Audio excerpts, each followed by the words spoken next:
Hello, friends of the underworld. Today I bring you ancient stories from different parts of the world. Tale after story, long hidden, whispered only on nights of fear. From the Bottle Goblin, a hungry being who collects bones and teeth, to the dark fairies of Ireland, known as Sídhe, who seduce travelers with their music, never to let them return. And, in the frozen lands of Iceland, the hidden people, invisible and vengeful, who drive mad anyone who dares desecrate their dwellings. These stories are not just legends. They are warnings. And the question remains: are you ready to listen? Or would you rather close your eyes before it's too late? The Bottle Goblin. They say that, in the countryside, there are still families who maintain the tradition of giving someone special a bottle elf. The idea is simple. Inside the small glass bottle, sealed with red wax, is a dark liquid, and a tiny rag doll with grotesque features, sewn-in eyes, and some animal's teeth. The recipient of the gift must keep it close, feeding it apples and sweets, because, according to legend, the elf would bring luck, money, and ward off bad luck. That's exactly what happened to Marta when her great-aunt gave her the bottle for her birthday. "He'll take care of you," the old woman said, smiling strangely. At first, Marta thought it was funny. She left the bottle on the shelf in her room and didn't think much of it. But she knew she had to feed it. Marta was doing very well, but over time, she began to forget about it, thinking it was nonsense. That's when strange things started to happen. First, there was the noise. A soft clink coming from the elf's glass at night, as if something were knocking inside. Then came the whispers, which seemed to escape the bottle when the lights went out. But the most disturbing part began when Marta woke up one day with a sharp pain in her tooth. Looking in the mirror, she noticed that one of her molars was missing. There was no blood, no sign of extraction. Just empty. The next morning, she found the little doll inside the bottle smiling. And, between the stitches that imitated teeth, there was now something real. A white lump, embedded in the cloth. In the days that followed, the situation worsened. Every night, Marta felt as if she were being watched.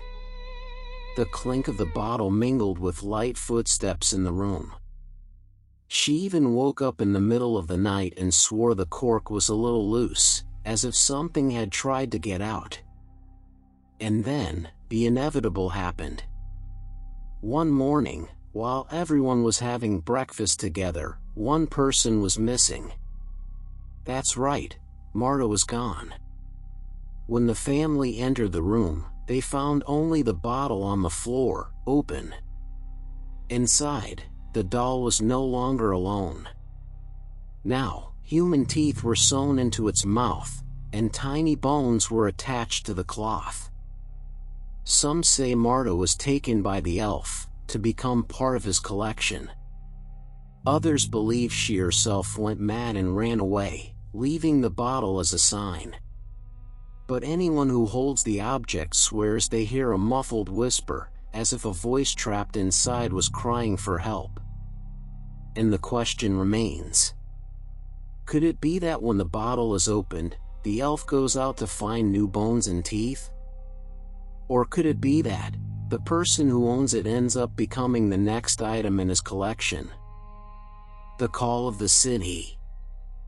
In Ireland, there is an ancient belief about green hills known as fairy hills. According to tradition, the Sídhe live there, dark fairies, guardians of an underworld that few dare speak aloud. They say that at nightfall, travelers passing near these hills can hear a soft, almost angelic music. And those who dare follow that sound are never seen again. This is what happened to Declan, a truck driver who often traveled isolated roads in the Irish countryside. One night, while driving through a deserted region, the truck's engine suddenly stopped, as if it had lost all power. With no sign of life nearby, he got out to seek help. Then he heard it. A strange melody, coming from within the nearest hill. It was sweet, hypnotic, as if calling his name. Declan, without realizing it, began walking toward the sound. The closer he got, the more the music seemed to envelop him. He saw tiny lights dancing in the air, like glowing fireflies. But as he looked more closely, he realized those figures weren't insects. They were tiny human silhouettes, with torn wings, pale faces, and cruel smiles. Before he knew it, he was standing before a crevice in the hill. From within it, the melody emerged, now accompanied by whispering voices. Declan hesitated, but his feet moved on their own. It was as if something invisible was pulling him inside. The next morning, locals found the abandoned truck on the side of the road. The engine was intact, the door open, but there was no sign of Declan. Some believe he was taken by the city, dragged to the other world, condemned to dance and play music for them for eternity. Others say his voice can still be heard mingled with that melody, echoing across the hills at nightfall. And to this day, those who pass by swear that, if they listen closely, they can hear someone calling. As if it were a warning, or an invitation. But the question is, if you hear the city's song, will you have the strength to resist? Or will you follow the sound, and never return? The Hidden People of Iceland. In Iceland, there are roads that seem endless, surrounded only by rocks and moss-covered hills. To many, they are ordinary landscapes. But the oldest residents know that some of these hills do not belong to this world. They are said to be the home of the hidden people, creatures invisible to human eyes, but who are always watching. And anyone who dares to disturb their lands goes mad. This is what happened to Jonas, a young engineer hired to work on a highway in the interior of Iceland. The project required detonating part of a hill to clear a path for vehicles. The locals tried to warn him. "Don't touch that hill, it's theirs." But Jonas, skeptical, laughed off the warning. "They're just rocks," he replied.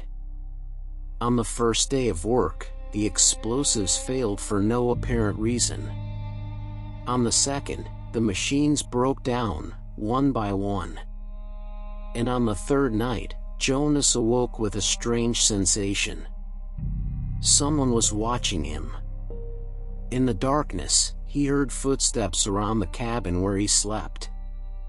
And for a moment, he saw in the reflection of the window, motionless figures in the field, staring at him. When he blinked, there was nothing. From then on, his mind began to fade. Jonas began to hear voices in a language he didn't understand. Voices that commanded, "Go away." And, as the days passed, his body weakened, as if something was draining his energy. One morning, his companions found him sitting on the hill, his eyes fixed on the rock. He mumbled incessantly, as if talking to someone invisible. And when they tried to take him away, Jonas reacted violently, shouting that they didn't understand, that the beings wouldn't allow him to leave. Shortly thereafter, Jonas disappeared. His hut was left intact, with clothes, documents, and personal belongings. But he was never seen again. Locals say the hidden people took him as punishment for desecrating their lands. Others believe he went mad enough to flee alone, lost somewhere in Iceland. But one thing is certain, to this day, anyone passing by the hill at night claims to hear murmurs coming from the stones, as if someone trapped inside was still trying to call for help.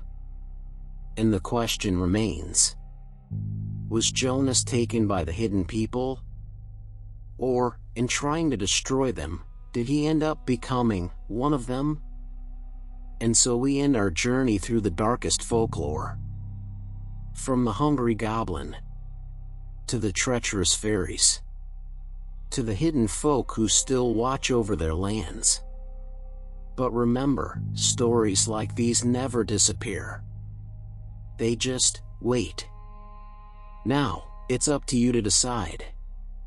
Follow this channel and protect yourself, or turn your back and risk becoming the next victim of these forgotten legends. The choice is yours.